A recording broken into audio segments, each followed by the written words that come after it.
আপনি কি জানেন আপনার মোবাইল, ফ্যান, ফ্রিজ এমনকি গাড়ির ভেতরেও কপার বা তামা ব্যবহার করা হয়? কিন্তু এই তামা আসলে কোথা থেকে আসে, কিভাবে তৈরি হয়? আজকের এই ভিডিওতে আমরা আপনাকে নিয়ে যাব কপার তৈরির ফ্যাক্টরির ভেতরে, যেখানে পাথর থেকে শুরু করে বিশুদ্ধ তামা তৈরি হয়। তো ভিডিওটা শুরু করার আগে আপনাদের সবার কাছে একটাই রিকোয়েস্ট, আপনারা যারা যারা আমার চ্যানেলে নতুন তারা অবশ্যই আমার এই ভিডিওটিতে একটি লাইক করে আমার চ্যানেলটাকে সাবস্ক্রাইব করে দেবেন। তো চলুন ভিডিওটা আর বেশি দেরি না করে শুরু করা যাক। প্রথমেই জেনে নিই কপার আসলে কি এবং এটি কোথা থেকে আসে। কপার একটি ধাতু যা প্রকৃতিতে কপার অর বা তামার আকরিক আকারে পাওয়া যায়।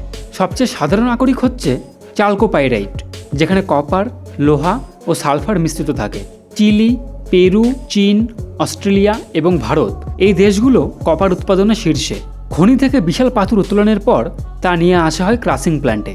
এখানে বড় বড় পাথরগুলোকে ছোট ছোট টুকরো করা হয়। এরপর গ্রাইন্ডিং মেশিনে সেই টুকরোগুলো গুঁড়ো আকারে পরিণত হয়। এই পর্যায়ে প্রায় 0.5% থেকে 2% কপার থাকে, তাই পরবর্তী ধাপে তা ঘন করা হয়। এরপর সেই গুঁড়ো আকরিককে পানির সঙ্গে মিশিয়ে এক ধরনের রাসায়নিক যুক্ত করা হয়। তারপর ফোম বা বুদবুদ তৈরি করা হয়, যেখানে কপার কণাগুলো ফোমে আটকে যায় আর বাকি বর্জ্য নিচে বসে যায়। এই প্রক্রিয়াকে বলে ফ্রোথ ফ্লোটেশন।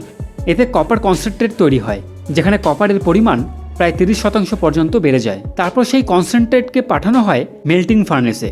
এখানে উচ্চ তাপমাত্রায় সালফার ও অন্যান্য উৎপাদন পুড়ে যায় এবং তৈরি হয় গলিত কপার, যাকে বলে ম্যাট।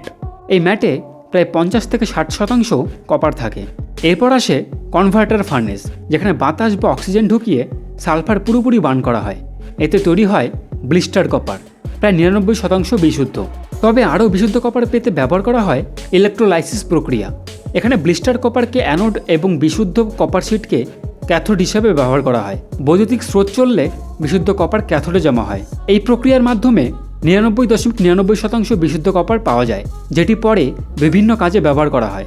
বিশুদ্ধ কপারকে এবার ঢালাই মেশিনে ঢেলে বার, রড বা প্লেটে রূপান্তর করা হয়। এরপর তা গরম বা ঠান্ডা রোলিং মেশিনে পাঠিয়ে বিভিন্ন পুরুত্বের শিট, তার বা টিউব বানানো হয়। এই কপার পণ্যই পরে পৌঁছে যায় তার কারখানায়, ইলেকট্রনিক্স কোম্পানিতে ও কেবল ইন্ডাস্ট্রিতে। প্রত্যেক কপার শিট বা রডকে কঠোর মান পরীক্ষার মধ্যে দিয়ে যেতে হয়, যেমন বৈদ্যুতিক কন্ডাক্টিভিটি, পিউরিটি, মেকানিক্যাল স্ট্রেংথ আরও ইত্যাদি।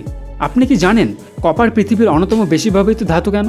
কারণ এর ব্যবহার দেখা যায় বৈদ্যুতিক তার ও মোটরে, পাইপলাইন ও প্লাম্বিংয়ে, কয়েল ও ট্রান্সফরমারে, কয়েন ও অলঙ্কার পর্যন্ত।